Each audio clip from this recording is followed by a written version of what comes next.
Sports Professor Rick Horrow, inside the $1.3 trillion business of sports. We're on the record. SEICon, Sports Entertainment Innovation Conference in Vegas, over 100 attendees or speakers, over 500 attendees in the middle of Las Vegas, nowhere better, Clark County, Nevada, giving some kudos to the political jurisdiction of many of the folks who are here. Great support, public-private partnership. Shani Coleman, the Director of Community and Economic Development for Clark County, a native of the area, 20 years of experience in strategic planning, marketing, and budget management. She leads Clark County's first standalone economic development department. Obviously, the Golden Knights, the Raiders. We've got a little team called the A's coming in the future, and we've got other big-time stuff here in Vegas. Thank you for being here. And thank you for having me. Excited to talk to you. Well, if you're going to create the first economic development department as a standalone under a county, it's a damn good time to do it, isn't it? It is. We got a lot of exciting things happening in our community. So obviously we're here. Sports and innovation is one of those things that we want to tap into, so we're excited. Sports, entertainment, innovation, broad strokes. When you consider the business is over $1 trillion, but you all have morphed from a desert outpost to a gambling-dominated outpost, arguably one of the fastest growing sports and entertainment centers in the world. Right. How did that happen? Oh, a lot of really smart people. Yeah.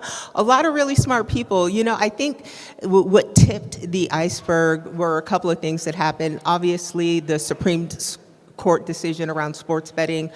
But then people, like most of Vegas, people who are willing to take a chance on our community, right? Mr. Foley, owner of the Golden Knights, he was the first, brought hockey to the desert. Nobody said it could happen. And then everything just exploded from there. You know, we got the Las Vegas Aces. The Raiders came shortly after that once Allegiant Stadium was built. So, yeah, just some people who are willing to bet on Las Vegas, pun intended. Pun intended.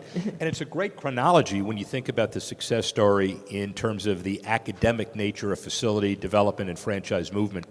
If you had grown up here and plotted a trajectory, nobody would have thought about hockey first, right? I never. How did that all happen, and then how did it evolve? Right? Yeah, I never ever would have thought about hockey. I grew up here, and so it was always UNLV basketball, UNLV football, so always thought that NBA would be first, given that their G League is here, their Summer League is here, they have a great presence here, but hockey was first. And like I said, I'm from the desert, never was a hockey fan, but I love the Golden Knights.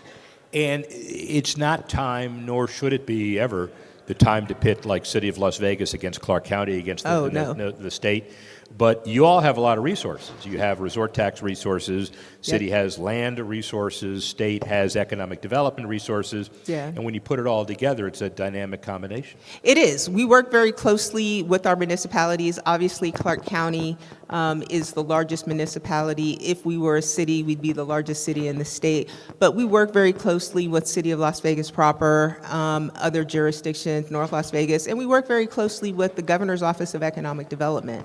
Obviously, they're all part of this state, and they have an intrinsic interest in making sure that we are a diverse economy and we continue to grow. A couple more. One of the things that I've always found interesting in the world of facility development and franchise relocation, economic impact studies are always needed to justify projects and processes, yet people's eyes glaze over when they talk about the quote-unquote dreaded multiplier. You guys live it. I mean, people come to a city, they spend the weekend, all of a sudden the hotels are full, the restaurants are full, the transportation is done. Yeah. What's the best way to advocate to the people of a city, especially in Vegas? Ooh, that's a great question. The best way to advocate. There are lots of benefits that come from our tax structure. One being, as a state, we don't have any income tax, and that's partly due because of the resort taxes and the gambling taxes. All of that covers covers all of those things. So when people say, oh, do we need another sports team? Well, they are the ones that make sure you don't have to pay an income tax and you still get all the government benefits that you're accustomed to. So we try to look at it from that lens. Pretty good argument, and Yeah. you can't argue with your success since you have basically all the teams. And by the way, before we ask the final question, when's the NBA team come? Well, look, don't get me in trouble. Yeah, come on. Don't get me in trouble. I think they're coming soon. Look, we already have WNBA. The Aces are doing phenomenal, 2-time champions. Adam Silver's got to be looking at this situation happening in Vegas and saying, okay, we got to hurry up and make a move. And not just NBA, but I think MLS too. I think we're going to get a soccer team. I ask about one team, I get an answer about two. That's Yeah. the Vegas way. Yeah. And when you think about it, commissioners talk to each other They do. about who's in here first and who's in here second. It was the question of who gets in next in Salt Lake, and hockey Yeah. beat everybody in baseball to it. So it's not a bad question, and Yeah. you're never going to get in trouble with Yeah. an advocacy answer. Finally, where are you and where is Clark County, where is the state sports-wise in the next 5 years? I think we're dominating. I think we're going to continue to dominate this market. We have a unique value proposition when it comes to sports.